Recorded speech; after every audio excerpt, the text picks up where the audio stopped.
It's called a deep sense of place. A deep sense of place. Robin talked about deep thought, and that's going to be one of the themes of my remarks as well. So that whatever we do, we never allow ourselves to forget the lasting effects of settler colonialism and its genocidal violence on the original inhabitants of this land. I was also really moved by the poets who preceded us. Thank you so much for your work.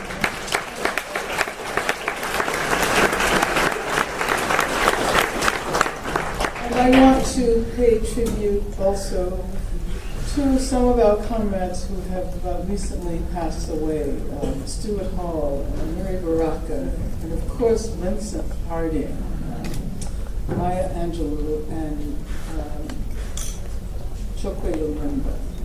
And all of the other comrades who have passed on. Robin mentioned Jane Cortez, and I saw the photograph of June Jordan, my photograph of me with June Jordan. And I cannot believe that she has been gone so long, but her spirit is still with us. I just met Karen Lewis in person.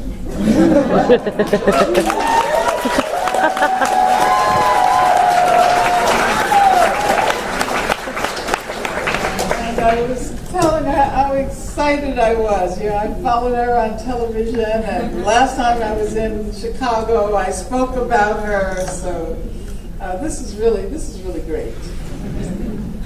I want to thank Barbara Ransby and all of the members of the organizing committee who made this phenomenal gathering possible.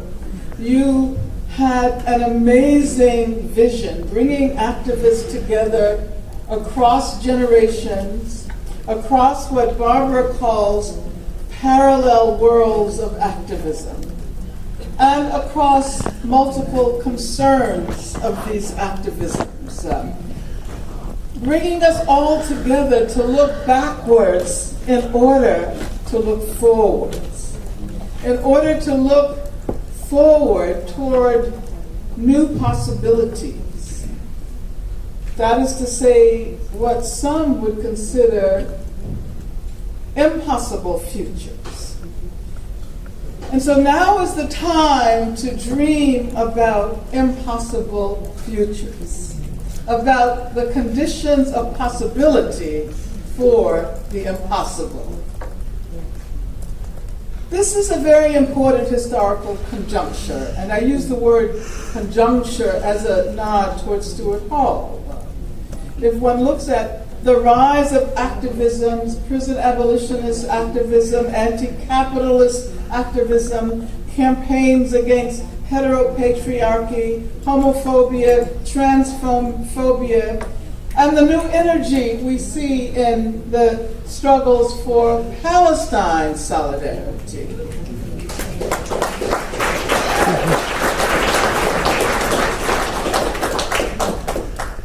I am immensely honored by the fact that I've been asked to share this stage with Robin Kelly.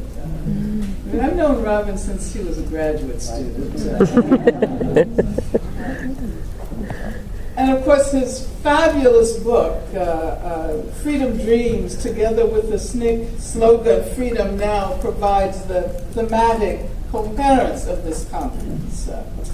This is the third time Robin and I, as he said, have been on the same stage this month. The third time this month. And we're also going to be speaking together in about 10 days when the African American Studies Department graduation happens. So I've been thinking that there must be some message to be detected in the fact that we've spoken together publicly 4 times during the course of a month. We have to talk about that, Robin. There's a book together. Right.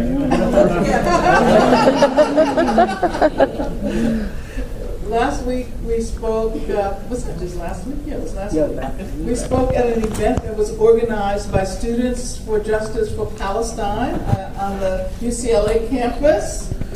The week before, I spoke in the same venue where I gave the very first lecture of my academic career as a just hired, just fired assistant professor of philosophy.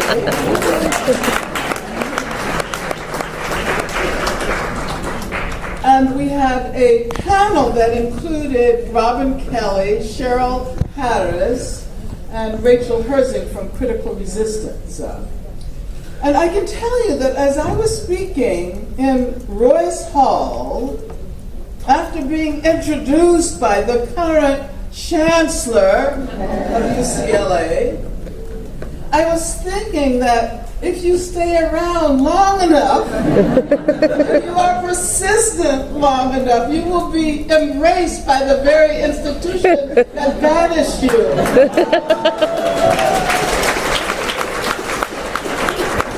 But precisely at the moment when I felt that I was being embraced, I realized I had to think about how to extricate myself from the embrace of this institution, even as I recognized that it was a major victory of our struggle. So I absolutely love Robin's work. And I've been following, as I said, I've been following him since before he wrote his first book, before he wrote his dissertation, as a matter of fact. And I want to thank him publicly for providing the introduction, which I think is certainly the best part of the collection of talks published under the title, The Meaning of Freedom. And let me also say that Freedom Dreams is one of my most favorite works of all time. It has been 50 years since freedom sunk. Since one of the most electrifying social justice experiments in our history, perhaps the only one that was more important, was radical Reconstruction. Young people, students, and workers of my generation answered the call to participate in that amazing campaign in Mississippi. And remember, there was no Facebook in those days. As a matter of fact, had there been social media, I would have heard about it in Europe, and I would have come home sooner. How slowly news traveled then, but how quickly young people responded to the call to travel to Mississippi in order to change the world. Because that is what that campaign was about. I know that you have spent the last couple of days reflecting on that time and collectively imagining how we can turn our collective historical memory of that amazing moment into inspiration for our freedom dreams today, into an impetus to imagine ways of moving along new trajectories of liberation. One of the original architects of Freedom Summer, Bob Moses, has not given up. 50 years later, he is still running the Algebra Project, which brings mathematics to youth of color who live in impoverished community. And that is the way he chose to continue that struggle for freedom. I think it's important for us to recognize that there's not just one way. There are many ways. And Bob is passionate about mathematics. And had conversations with him. And it's hard for me to understand passion, but I witness it. And I think I understand why he made that choice. And all of us have to think in terms of passions that will allow us to continue to move along those trajectories indefinitely. And Bob encourages us to think deeply about the individualism that infects us, especially in this era of neoliberalism, to recognize that the individualism, the heroic individualism that is most frequently evoked as the motor of the mid-20th century freedom movement. We have these, a few individuals, mostly, I mean, it tends to be male. The heroic individual is always gendered as male. And this process, this assumption that individuals are the agents of history, that heroic individuals are the agents of history, is a major impediment to understanding the extraordinary power of ordinary human beings. Ordinary human beings when they come together, and most importantly, when they imagine together and when they struggle together. We have been asked to reflect on the collective imagination, collective energy, and collective perseverance that brought down the laws of segregation and made it possible for Black people to exercise the civil rights that should have been accorded to us when slavery was abolished. And that's why we have to recognize that movement as the continuation of the abolitionist movement. As a matter of fact, instead of the civil rights movement, we might call it the 20th century abolitionist movement. We are also asked to harness the inspiration we experience when we revisit that moment 50 years ago, in order to recognize that we can imagine, we can dream, we can struggle. The nitty-gritty practice of politics often requires us to engage in compromise. And those of us who know anything at all about politics, we understand the importance of compromise. But there are times when compromise equals capitulation.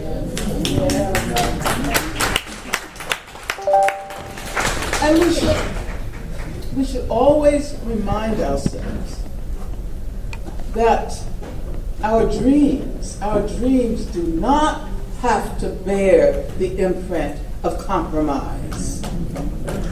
During the summer of 1964, when Fannie Lou Hamer demanded that the Mississippi Freedom Democratic Party be seated at the Democratic Party convention, instead of the delegation being seated, and of course it would have taken the place of the white supremacist Democratic Party delegation, the Mississippi Freedom Democratic Party delegation was offered 2 seats.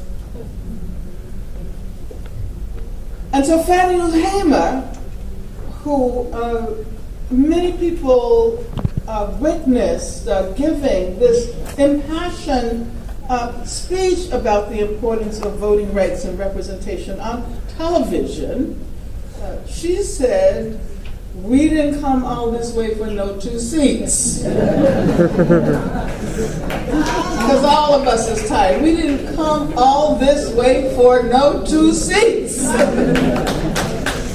They were demanding equality, and what was being offered to them was 2 seats.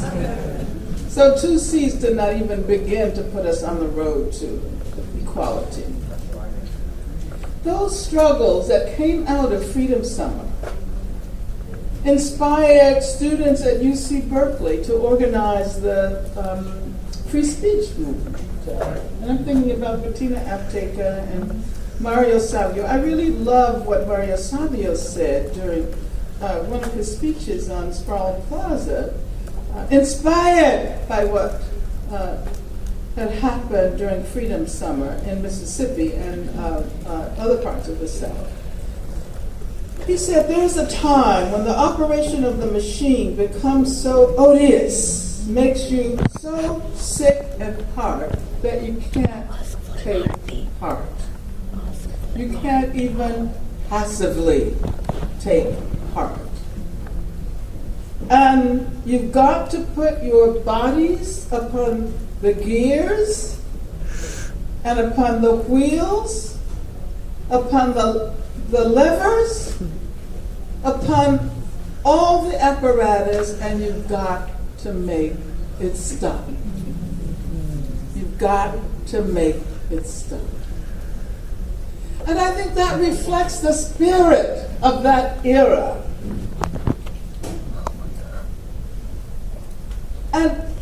And we should recognize what it meant for young people all over the country to feel drawn to that project in Mississippi, to decide to spend their vacation facing the Ku Klux Klan. They knew exactly what they were facing. And of course they experienced the violence that led to the murder of two of the young men who had come down, and one young man who lived in Mississippi. Now we've learned a great deal since that period. We've learned how to envision struggles for racial justice very broadly. We know that struggles for racial justice are not only for people of African descent, but of Asian, Latin American, Middle Eastern descent. We know that anti-Muslim racism is one of the most virulent forms of contemporary racism. And we know that all of these racisms are rooted in the genocide of colonization inflicted on indigenous people. So we think broadly and we think deeply. We didn't actually decide to make thinking deeply the themes of our remarks. But this is what is required today. And as I said earlier, we always need a deep sense of our struggle so that we don't make the mistake of assuming that we start right now, as if we today produce the only histories that matter. I was reading a really interesting, teaching a really interesting anthology by Alkan and Majiman on food justice and sustainability. And in one of the articles, there's a description of a young woman who is this really impassioned vegan, impassioned organic farmer. And she talks about decreasing her footprint, her carbon footprint.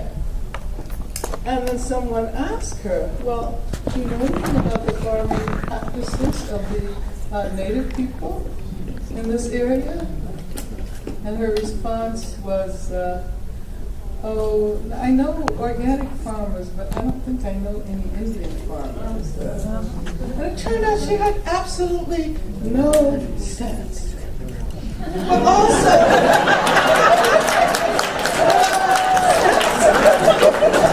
no sense.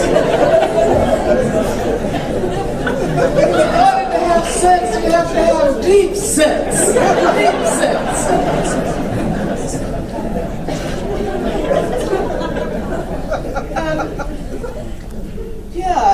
And I can't deviate from my notes because I only have a few more minutes left. Okay.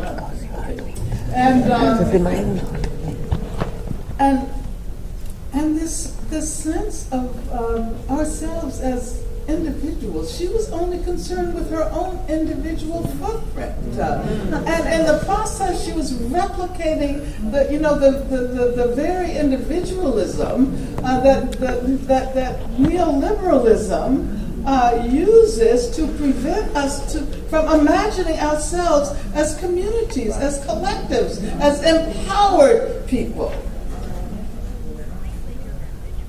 So how long have black people raised the slogan of 40 acres and a mule?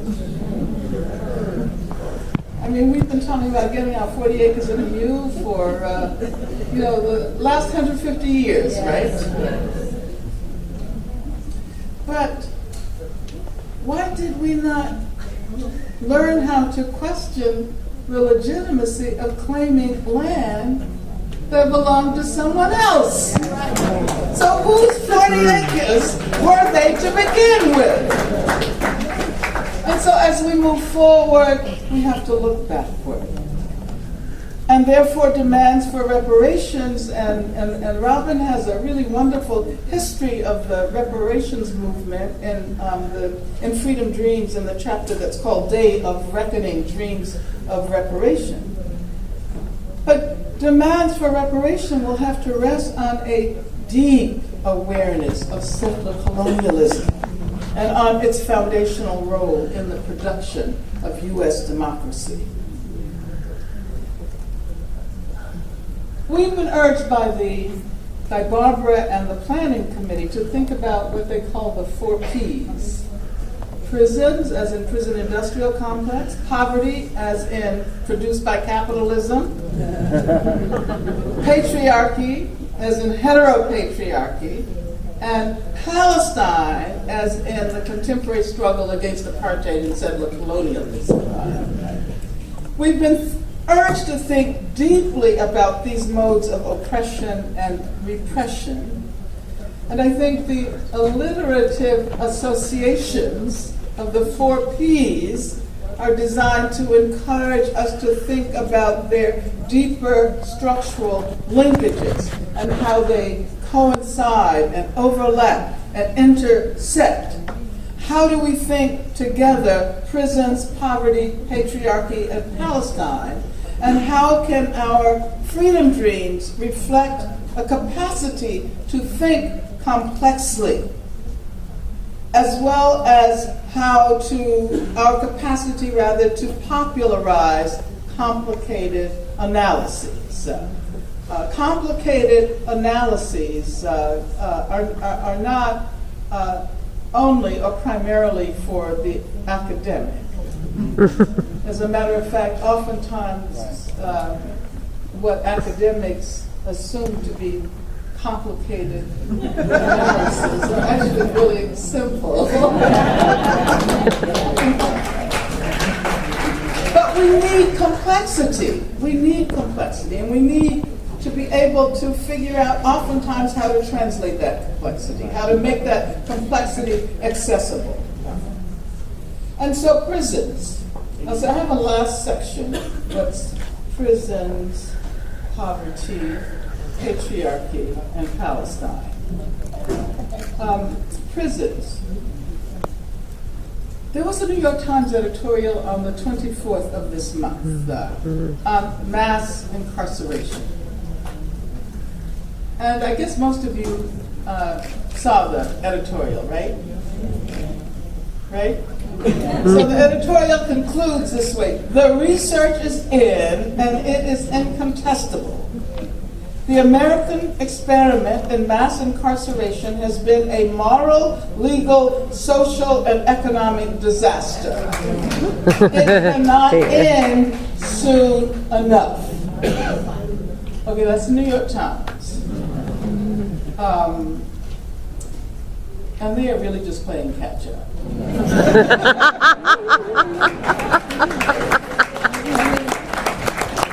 don't know why we get so happy when the New York Times comes up with an editorial like that.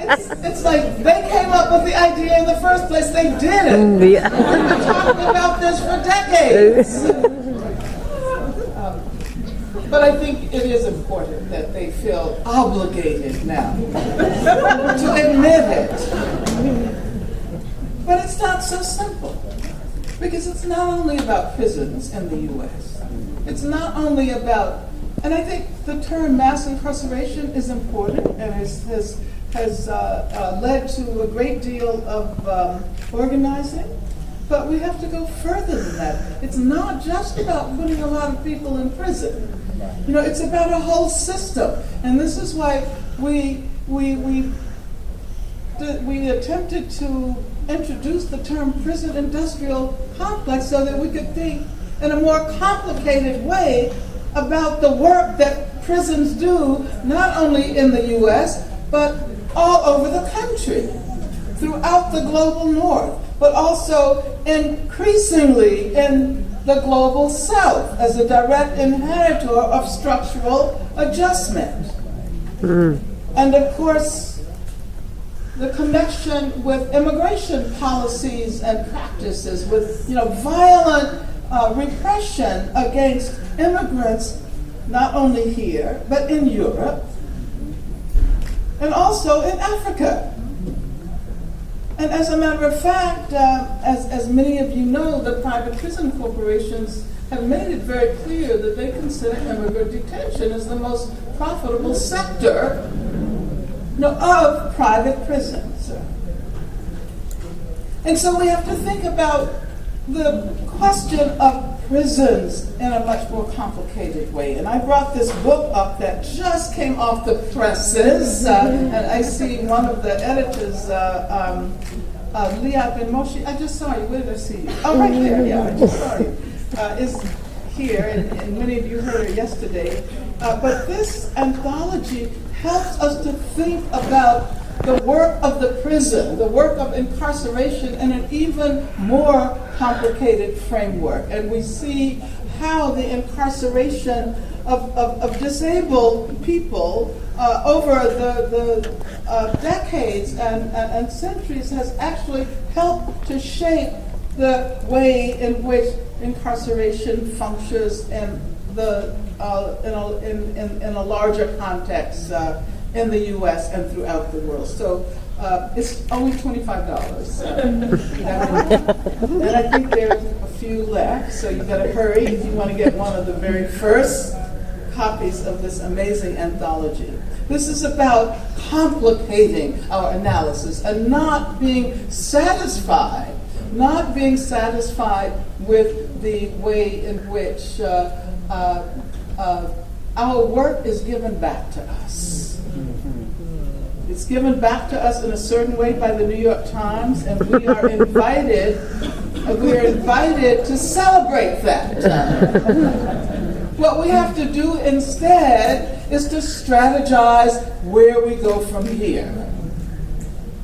Patriarchy. No, I miss poverty. Poverty. And in terms of poverty, I wanted to talk about the promise of the Occupy movement. I think it's so important for those of us who are serious about changing the world to use the promises of certain historical conjunctures. Those promises do not have to go away, even though the moment is past. The promise of radical reconstruction is still with us today. The promise of Occupy resides in the fact that for the first time since perhaps the 1930s, we were allowed to propose open critiques of capitalism. And let's not forget that. If we cannot bring critiques of capitalism into our work, our scholarly work, our activist work, then we will be forever under the spell of this system that thrives on exploitation and racism and patriarchy. And speaking of patriarchy, let me say that I was recently reading Angela Harris's article, which is called Heteropatriarchy Kills. And she focuses largely on sexual violence in men's prisons and the production of what Terry Kupes calls toxic masculinities. And in reading that work, I thought about I thought about an experience I recently had at the University of Southern Illinois, Carbondale, speaking with a group of young black men who are students there. First of all, I didn't realize that there are more black students at the University of Southern Illinois than there are at most HBCUs. Because it's like, what is it, about 40% black, the population of the university? And so this group of young men created this organization called Progressive Masculinities. And this group of young black men who are trying to learn how to be men in a very different way. And what they do is first of all, they work at the Women's Center. They do rape crisis work. They are involved in a major campaign against sexual assault. And it occurred to me that some years ago, the promise for this kind of activism could be seen in an organization in DC that emerged around the same time as, what was that? The first black Beverly Rose, anti-rape organization in the country. It was in DC, that Loretta. Oh, yeah. DC Rape Crisis. DC Rape Crisis, exactly. And around that time, a group of black men in DC decided that they would also take on the task of confronting sexual violence. This was back in the 70s. And so one would have thought that by the 21st century, there would be huge numbers of men engaging in the work of eradicating sexual violence. But that hasn't happened. And so I see these young men in Carbondale, and I promised them that I would talk about them, planting ideas in other geographical spaces. They are the promise that we witnessed in the early 70s. Now, Palestine, the last P, Palestine. It seems to me that our goal today has to be to incorporate Palestine into every progressive and radical social justice and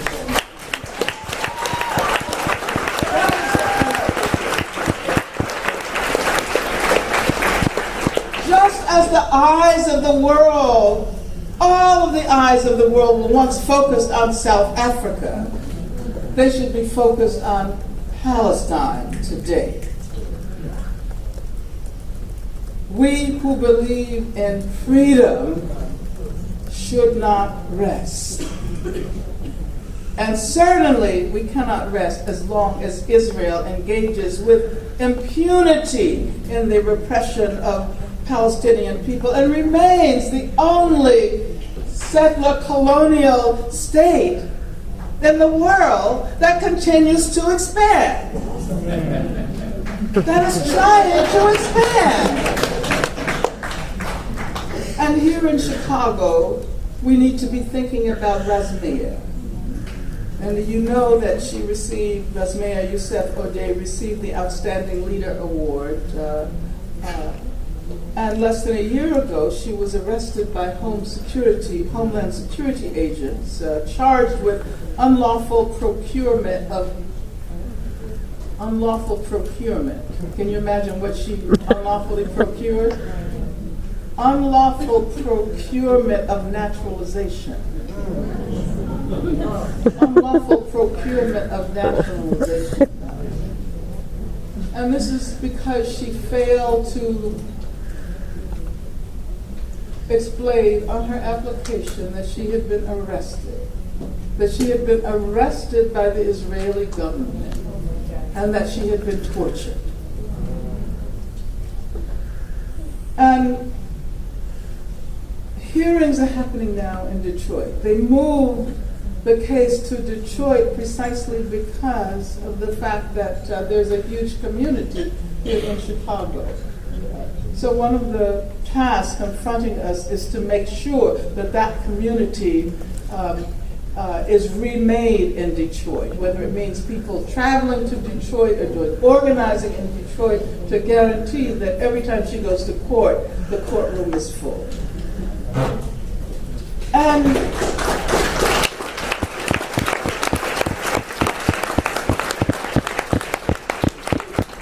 in general, we have to learn how to stand up and overcome the fear of being targeted if we speak out.